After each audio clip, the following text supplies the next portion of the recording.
अच्छा जी, यहाँ पे देखें डेटाबेस कस्टमर की ओपन हो गई है। कस्टमर में आईडी है, फर्स्ट नेम है, लास्ट नेम है, ईमेल है, पासवर्ड है, एड्रेस है, कॉन्टैक्ट है, जेंडर है और उसकी टाइप है।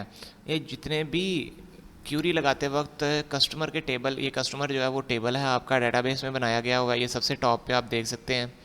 ठीक है। उसके बाद हमारे पास कॉलम्स के नेम होते हैं, फर्स्ट नेम लास्ट नेम, ये हमारे कॉलम्स के नेम है। ये इनपुट से नहीं आ रहे, ये हमारे डेटाबेस में जो कॉलम्स के नाम दिए हुए हैं ये उधर से टॉप पे first name last name email password address contact gender type ये उधर से आ रहे हैं।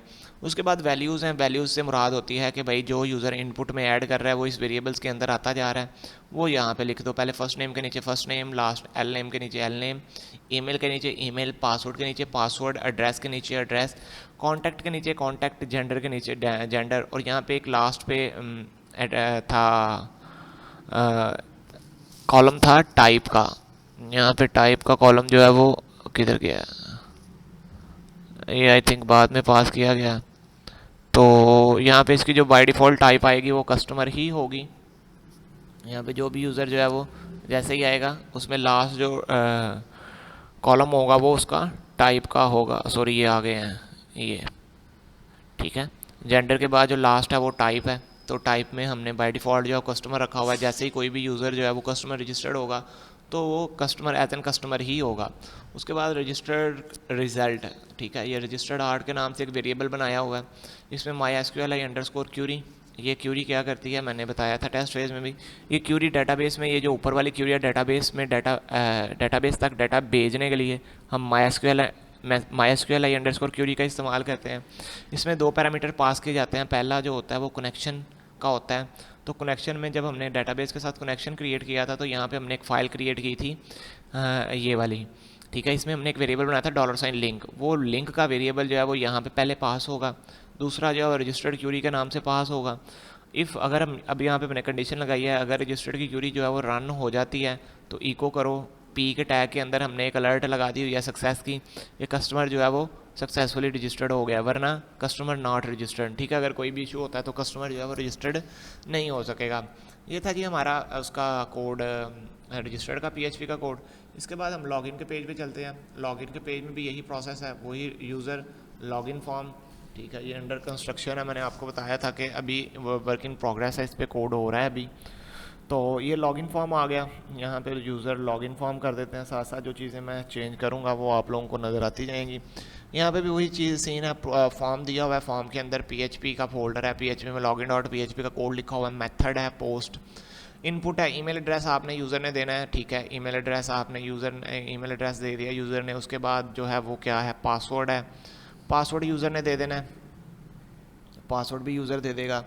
लें जी। उसके बाद है जी नेम के अंदर पासवर्ड लिखा हुआ है, नेम के अंदर ईमेल लिखा हुआ है और एक बटन लगा दिया गया लॉगिन का। अब यहाँ पे देखें, यहाँ पे जो है ये लॉगिन का बटन लिखा हुआ है। सारी बात है, जब लॉगिन नेम भी लॉगिन है, जैसे लॉगिन के बटन पे क्लिक करेगा तो क्या प्रोसेस होगा, इसके पीएचपी के कोड में चलते हैं। यहाँ पे लॉगिन डॉट पीएचपी में यहाँ पे देखें जी वही चीज़ है, रिक्वायर्ड लिखा हुआ है, database database dot PHP session start है। उसके बाद जो है वो इफ़ इस सेट लगा के dollar sign underscore post login, आपको पता है लॉगिन के बटन के अंदर से जो नेम पास किया वो आ रहा है। उसके बाद क्या किया जी, माय यूज़र नेम। ठीक है। ये dollar sign underscore post के साथ ईमेल को गेट किया, इनपुट के अंदर नेम पास होगा। माय पासवर्ड है, ये भी पासवर्ड की इनपुट फील्ड के अंदर नेम में पास होगा। अब क्यूरी लगा दी है जी, my select static from. Select की क्यूरी क्या करती है, ये डाटाबेस से डाटा लेके आती है। इंसर्ट की क्यूरी डाटाबेस में डाटा ऐड करती है और सेलेक्ट की क्यूरी डेटाबेस से डाटा लेके आती है। जब आप रजिस्टर के बटन पे क्लिक करते हो तो इंसर्ट की क्यूरी रन होती है, जब आप लॉगिन के बटन पे क्लिक करते हो तो सेलेक्ट की क्यूरी रन होती है। ठीक है। ये मैं साथ साथ बताता जाऊँगा। कस्टमर का टेबल है जहाँ पे ईमेल जो है, जो डेटाबेस के टेबल में डेटाबेस के टेबल में ईमेल के कॉलम पे पड़ी हुई है। अगर वो इक्वल है जो यूज़र एंटर कर रहा है, एंड। ठीक है। और एंड यहाँ पे आप कैपिटल भी लिख सकते हैं। एंड पासवर्ड जो डेटाबेस में कॉलम, डेटाबेस के टेबल के कॉलम में पड़ा हुआ है और जो यूज़र यहाँ पे इस वेरिएबल के अंदर ऐड कर रहा है, इन दोनों अगर तो ईमेल और पासवर्ड वो दोनों सेम है जो डेटाबेस के अंदर पड़े हुए हैं। ठीक है। तो क्या करो जी, क्यूरी रन करो, डेटाबेस तक क्यूरी पहुंचाओ। पहला लिंक का वेरिएबल है, दूसरा एसक्यूएल का है। और उसके बाद काउंट करो। काउंट क्या करो जी, my SQL I underscore num underscore rows. ये एसक्यूएल का बिल्ड इन फंक्शन है। ये क्या करता है, ये नंबर ऑफ़ रोज़ चेक करने के लिए यूज़ किया जाता है। रिजल्ट जो है वो पीछे क्यूरी जो हमने फायर की है वो इसके अंदर आ गया हुआ है, नंबर ऑफ़ रोज़ इसमें हम चेक कर रहे हैं कहता है अगर एक भी रिजल्ट जो है user name password row must be table row must be 1, अगर वो एक के इक्वल है तो क्या करो, रो को फैच करो। ठीक है, वो अगर एक कोई भी यूज़र नेम जो भी लगाता है, अगर वो सारी बात है एक तो हो गई, कोई ना कोई दो तो नहीं हो सकते, एक जो भी इसको मिलता है रिकॉर्ड, ठीक है, उसको क्या करो इज इक्वल टू अगर 1 है तो रो को फैच करके माइस्क्यूएल अंडरस्कोर फैच अंडरस्कोर अरे, ये क्या करता है बेसिकली पूरी की पूरी रो जो है वो आपके पास फैच करके ले आता है। वो फैच करके मैंने उसको रो के वेरिएबल के अंदर रख दिया।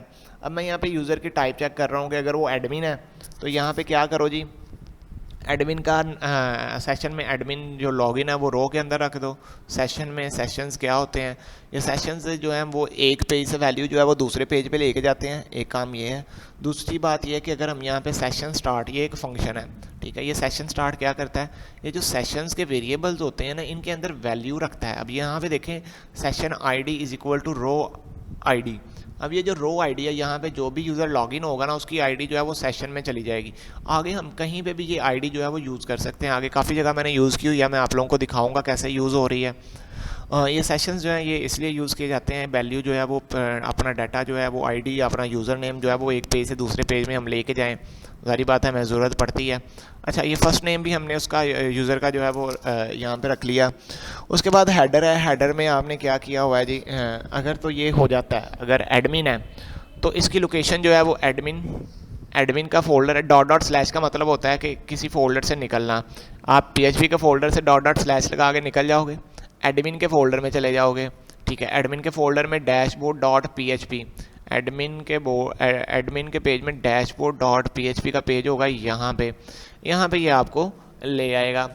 ये कैसे लिखा हुआ है जी, डैशबोर्ड डॉट PHP के ऊपर जो है वो ले आएगा आपको। अब यहाँ पे एक इशू था, वो ये था कि जैसे ही मैं आपको यहाँ पे लेके आ रहा था तो आपके पास वो नाम शो नहीं हो रहा था। ठीक है, तो यहाँ पे हम वो नेम जो है, सारी बात है हमने उसका नाम जो है वो किधर रख दिया हुआ है, सेशन के अंदर रख दिया हुआ है। तो जब आपने कोई चीज़ सेशन के अंदर रख दिया है तो आप उसको एक पेज से दूसरे पेज में यूज़ कर सकते हैं। अभी मैंने आपको बताया, मैं आपको भी करके भी दिखाता हूँ। यहाँ पे एडमिन जहाँ पे भी लिखा हुआ है, सबसे टॉप पे ही लिखा होना चाहिए था। अच्छा जी, लेट्स सपोज मैं आपको लॉगिन करके दिखाता हूँ एडमिन का। यहाँ पे लॉगिन पेज पे आप आ गए, यहाँ से आप लॉगिन करें एज एन एडमिन @gmail.com। ठीक है, और यहाँ पे भी आप क्या करें, एडमिन पासवर्ड लगाएं, लॉगिन करेंगे तो एडमिन डैशबोर्ड में चले जाएंगे आप। ठीक है, ये देखें अब यहाँ पे क्या आ गया, मुहीब आ गया। ठीक है, क्यों, क्योंकि एडमिन जो है वो हमारे एडमिन का नाम क्या है, मुहीब। तो यहाँ पे भी मुहीब हो गया और यहाँ पे भी मुहीब हो गया। सही है, तो कल रात को शायद यही नहीं हो रहा था, तो मैं यहाँ पे अगर कंट्रोल F करके यहाँ पे लिखूँ फर्स्ट FIRST फर्स्ट नेम, तो ये कितने हैं जी, फर्स्ट नेम यहाँ पे ये देखें, ये सबसे टॉप पे लिखा हुआ है PHP इको सेशन के अंदर। क्यों सेशन के अंदर क्यों आया, क्योंकि हमने इसको सेशन के अंदर रखा है।